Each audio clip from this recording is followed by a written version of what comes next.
కథాస్రవంతి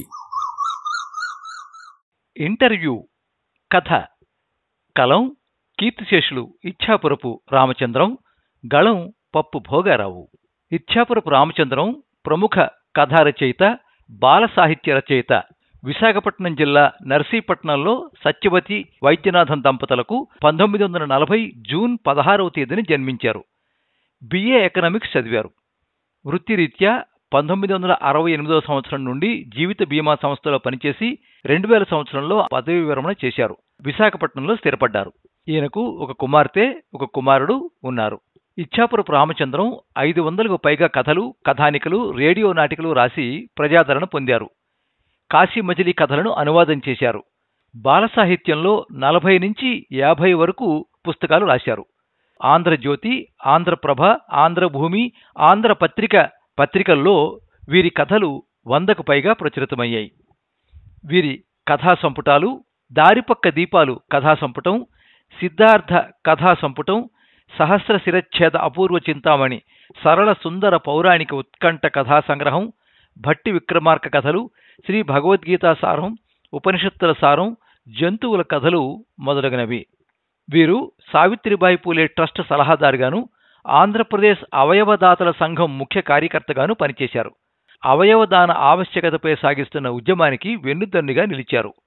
గుండె సంబంధిత ఇబ్బందితో 2016 సంవత్సరం ఆగస్టు 5వ తేదీన విశాఖపట్నంలోని ఒక ప్రైవేటు ఆసుపత్రిలో 76 సంవత్సరాల వయస్సులో స్వర్గస్థులయ్యారు. వీరి మరణానంతరం వీరి కళ్లను మోసిస్ ఐ బ్యాంకుకు, పార్థివ దేహాన్ని ఆంధ్ర మెడికల్ కళాశాలకు అందజేశారు.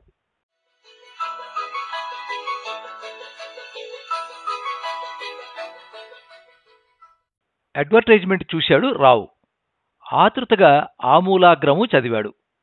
పట్నంలోని ఒక పెద్ద company Banerjee automobiles assistant engineer పోస్టుకి దరఖాస్తులను ఆహ్వానిస్తోంది. చాలా పేరు ప్రఖ్యాతులున్న పెద్ద కంపెనీ అది. అర్హతలు, వయోపరిమితి సరిపోయాయి. అదృష్టవశాత్తు పూర్వానుభవం కోరలేదు కనుక తను ప్రయత్నించవచ్చు. 30 ఏళ్ల క్రితం ఆటోమొబైల్ ఇంజనీరింగ్లో పోస్ట్ గ్రాడ్యుయేషన్ పూర్తి చేశాడు రావు. డిస్టింక్షన్లో వచ్చాడు. ఈ 2 సంవత్సరాల నుంచి నిరుద్యోగిగానే ఉండిపోయాడు. చిన్న చిన్న పోస్టుల్లో చేరడం నాకిష్టం లేదు. ఉద్యోగం అంటూ చేపడితే అందులో కూరుకుపోవడమే అవుతుంది. ఇతర అవకాశాల కోసం ప్రయత్నించేందుకు తగిన సమయం, ఓపిక ఉండవు. కనుక మొదటే మంచి ఉద్యోగంలో చేరాలి. ఇది రావు ఉద్దేశం.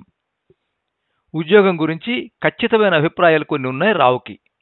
ముందుకు పోయే అవకాశాలనిచ్చేదిగా ఉండాలి పోస్టు.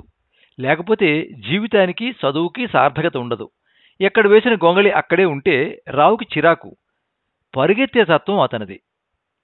ప్రస్తుతం దేశాన్ని పీడిస్తున్న నిరుద్యోగ సమస్య గురించి రావుకి తెలియకపోలేదు. ముఖ్యంగా ఇంజనీరింగ్ సైడు ఎంత నిరాశాజనకంగా ఉందో అతనికి ప్రత్యక్షానుభవమే. తనతో బిఈ ఫస్ట్ క్లాసులో వచ్చిన మాధవ్ మరో గతి లేక హైస్కూల్లో మ్యాథమెటిక్స్ అసిస్టెంట్గా చేరాడు. ఆవేళ రావుకి ఈ దేశం మీద చాలా కోపం, ఇంజనీరింగ్ మీద ఎంతో జాలి కలిగాయి. Banerjee and Banerjee automobiles offer చేస్తున్న పోస్టులో పైకి పోయేందుకు చక్కని అవకాశాలున్నాయి. సాంకేతిక పరిజ్ఞానానికి మెరుగులు దిద్దగలిగే ఉద్యోగం, జీతము తదితర సదుపాయాలు ఆకర్షణీయంగానే ఉన్నాయి. ఈ జాబ్ దక్కించుకోగలిగితే అదృష్టమే.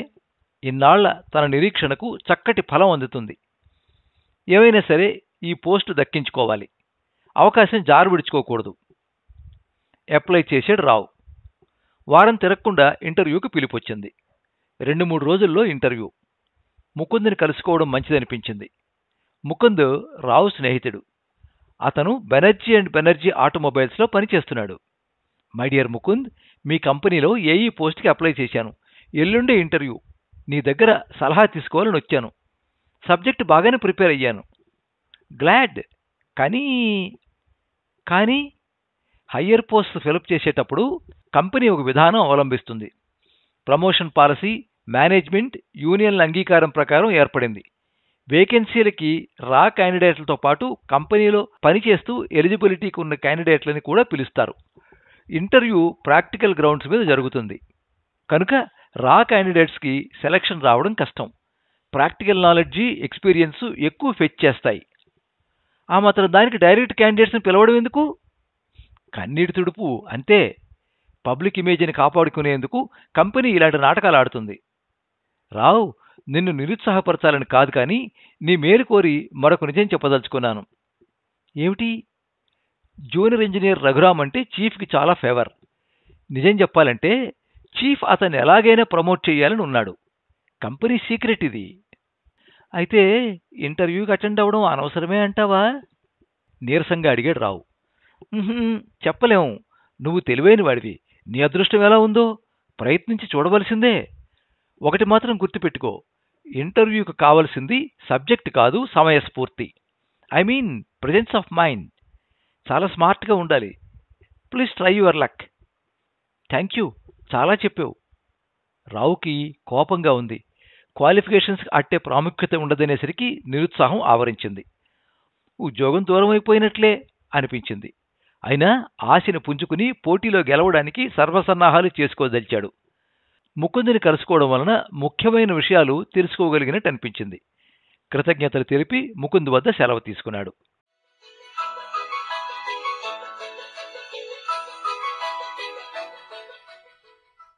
Swing doors తెరుచుకున్నాయి. రావు లోపలికి నడిచాడు. అక్కడ చీఫ్ ఉన్నాడు కుర్చీలో. Good morning sir. మార్నింగ్. మీరు? మిస్టర్ రావ్. గుడ్, కూర్చోండి. Thank you very much. కూర్చున్నాడు రావు. Certificates please.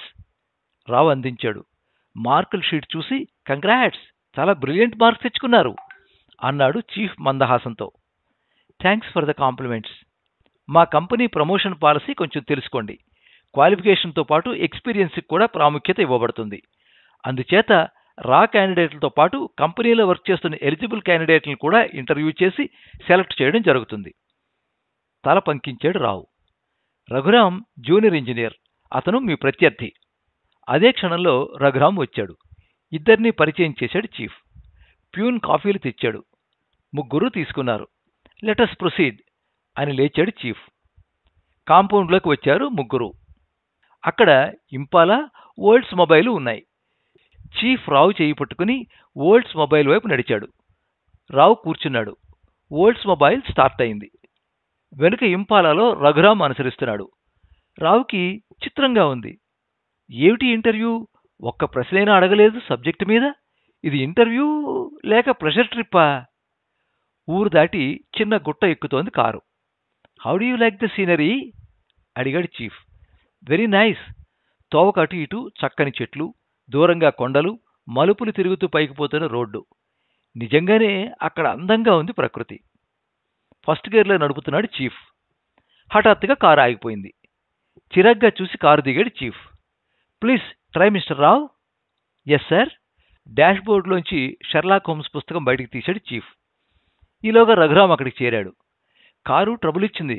రావు సెట్ చేసి స్టార్ట్ చేస్తాడు. అరగంట చాలు కదూ మిస్టర్ రావ్. ఎస్ అన్నాడు రావు. చీఫ్ షెర్లాక్ హోమ్స్ను పట్టుకుని దూరంగా నడిచి ఓ చెట్టు నీడలో నిలబడి పుస్తకం చదవసాగాడు. రఘురామ్ మరోవైపు నడిచాడు. రావు డిక్కీ తెరిచి టూల్ కిట్ అందుకున్నాడు. చకచక గేర్ బాక్స్ తెరిచాడు. డిఫెక్ట్ కనపడలేదు. బానెట్ ఎత్తి బ్యాటరీ కనెక్షను, రేడియేటరు వగైరాలన్నీ చెక్ చేశాడు. ఎక్కడా ఏ లోపమూ కనిపించలేదు. కారు స్టార్ట్ చేసి చూశాడు. స్టార్ట్ కాలేదు. అతని ఆతృత అధికమైంది. చదివిన చాప్టర్లు గుర్తుకు తెచ్చుకుంటున్నాడు. ఆటోమేటిక్ బ్రేక్డౌన్, మెకానికల్ బ్రేక్డౌన్ ప్రకరణాలు మెదడులో తిరుగుతున్నాయి. అతనికి అర్థమైపోయింది. ఇదే ఇంటర్వ్యూ. తను ఫెయిల్ అయితే ఉద్యోగానికి నీళ్లు వదులుకోవలసిందే. వాచి చూశాడు. 5 నిమిషాలు మాత్రమే ఉంది వ్యవధి. ఉద్యోగం లభించడానికి, లభించకపోవడానికి 5 నిమిషాలు. ఈ 5 నిమిషాలు తన భవిష్యత్తును నిర్ణయిస్తాయి. చీఫ్ వైపు చూశాడు. షెర్లాక్ హోమ్స్ చదువుకుంటున్నాడు అతను. అట్ట మీద బొమ్మ అస్పష్టంగా కనిపిస్తోంది. రఘురామ్ వైపు చూశాడు. ఇంపాలాకి దూరంగా నిలుచుని నవ్వుముఖంతో తనని పరిశీలిస్తున్నాడు. ఎంత ధీమా! ఎదుర్కోబోయే ఇంటర్వ్యూ పట్ల అతను ఆతృత పడడం లేదు. కొంచెం కూడా నెర్వస్ కావడం లేదు. మెరుపులాంటి ఆలోచన మెదిలింది రావు మెదడులో. త్వరగా బాయినెట్ ఎత్తాడు. కొన్ని క్షణాలు గడిచాక గేర్ బాక్స్ కదిపాడు. 5 నిమిషాల వ్యవధి ఇట్టే అయిపోయింది. యువర్ టైమ్ ఈజ్ ఓవర్ అంటూ వచ్చాడు చీఫ్. రఘురామ్ కూడా వచ్చాడు. కారు స్టార్ట్ అవ్వలేదు. Sorry mister Rao. Chief Raghuram వైపు తిరిగాడు. మిస్టర్ రఘురామ్, నీకు పావుగంట మాత్రమే వ్యవధి. డైరెక్ట్ క్యాండిడేట్కి కొంత ప్రివిలేజ్ ఇవ్వడం న్యాయం. అందుకే రావుకి అరగంట ఇచ్చాను. నువ్వు అనుభవం కలవాడివి కనుక పావుగంట మాత్రమే. Be quick. మందహాసం చిందిస్తూ టూల్ కిట్ అందుకున్నాడు రఘురామ్. చీఫ్ రావు భుజం మీద చెయ్యి వేశాడు. Don't mind it my dear young man. నీ బ్రిలియంట్ మార్క్స్ నన్ను చాలా ఇంప్రెస్ చేశాయి. రఘురాం ప్రమోట్ కావడంతో జూనియర్ ఇంజనీర్ పోస్ట్ వేకెంట్ అవుతుంది. సజెస్టివ్గా చూశాడు చీఫ్. రావు మందహాసం చిందించాడు. క్షమించండి, రాజీ పడడం నా తత్వం కాదు. అయినా ఇంకా ఇంటర్వ్యూ ఫలితం తేలనేలేదు. ప్రశ్నార్థకంగా చూశాడు చీఫ్. రావు మౌనంగా ఉండిపోయాడు. రఘురాం టూల్ కిట్ సర్ది స్టీరింగ్ ముందు కూర్చున్నాడు, చాలా ఆత్మవిశ్వాసంతో. వెల్, 10 నిమిషాల్లోనే పూర్తి చేశావు, స్టార్ట్ అభినందిస్తున్నట్లు అన్నాడు చీఫ్. చిరునవ్వుతో కారు స్టార్ట్ చేయబోయాడు రఘురాం. కారు స్టార్ట్ కాలేదు. రఘురాం ముఖంలో కత్తి వేటుకు నెత్తురు చుక్కలేదు. చీఫ్ ముఖం పేలవం అయిపోయింది. రఘురాం హడావిడిగా టూల్ కిట్ అందుకుని గేర్ బాక్స్ ఓపెన్ చేశాడు. అది క్లోజ్ చేసేసరికి 5 నిమిషాలు గడిచాయి, కానీ కారు స్టార్ట్ కాలేదు. చీఫ్ ముఖం రంగులు మారింది. మెల్లగా అన్నాడు రావు, సార్, మొదటి రౌండ్లో ఇద్దరం ఓడిపోయాం, కనుక మమ్మల్ని మరొక ఛాన్స్ తీసుకోనివ్వండి. ఈసారి 5 నిమిషాలు చాలు. విసుగ్గా అన్నాడు చీఫ్. మిస్టర్ రఘురాం, మొదట మీరు ప్రయత్నిస్తారా, నన్ను ప్రయత్నించమంటారా? మీరే కానివ్వండి, అదేం న్యాయం. రావు చకచక టూల్ కిట్ అందుకుని బానెట్ ఎత్తి 2 నిమిషాలలో మళ్లీ బానెట్ మూసి, కమిన్ సార్, కారు కదిలి తీరుతుంది అన్నాడు ధైర్యంగా. నమ్మకం లేనట్లు నిలబడిపోయాడు చీఫ్. కారు స్టార్ట్ చేశాడు రావు. కారు కదిలింది. తెల్లబోయాడు చీఫ్. నేను గెలిచినట్లేనా అడిగాడు రావు. సరే, కానీ మొదట ఎందుకు ఓడిపోయావు? మళ్ళీ ఇంత తక్కువ వ్యవధిలో ఎలా స్టార్ట్ చేయగలిగావు? ఆశ్చర్యంగా అడిగాడు చీఫ్. ముందు షెర్లాక్ హోమ్స్కి నా కృతజ్ఞతలు తెలియచేసుకోవాలి. నా విజయానికి కారణం కానన్ డయల్.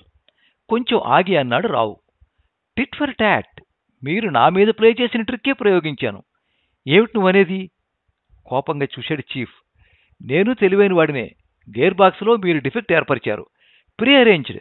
రఘురాంకి అది తెలుసు, నాకు తెలియదు. కానీ నేను బ్యాటరీ కనెక్షన్స్ తీసివేశాను, అది రఘురాంకి తెలియదు. ఓడిపోతూ నేను చేసిన పని అది.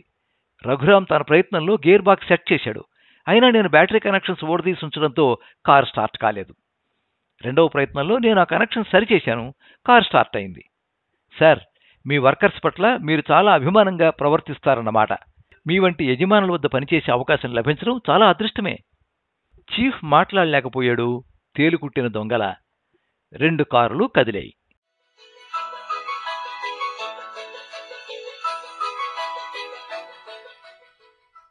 మీరింతవరకు ఇంటర్వ్యూ కథ విన్నారు. కలం కీర్తిశేషులు ఇచ్ఛాపురపు రామచంద్రం, గళం పప్పు భోగారావు. ఈ కథ 1973వ సంవత్సరం యువ మాసపత్రికలో ప్రచురించబడింది. కథానిలయం నుంచి సేకరించబడింది. ఈ కథ మీద మీ అమూల్యమైన అభిప్రాయాన్ని కింద కామెంట్ బాక్స్లో రాయండి. ఈ వీడియోని లైక్ చేయండి, మీ మిత్రులందరికీ షేర్ చేయండి. ఇలాంటి మరిన్ని మంచి కథలు వినిపించడానికి ఈ ఛానల్ని సబ్స్క్రైబ్ చేసుకోండి. పక్కనే ఉండే బెల్ ఐకాన్ని క్లిక్ చేస్తే ఇలా అప్లోడ్ చేసే వీడియోల వివరాలన్నీ కూడా మీకు ఎప్పటికప్పుడు నోటిఫికేషన్ ద్వారా తెలుస్తాయి. ఎప్పుడు మీ అభిమానాన్ని కోరుకునే పప్పు భోగారావు. సర్వే జనాః సుఖినో భవంతు. కథా స్రవంతి.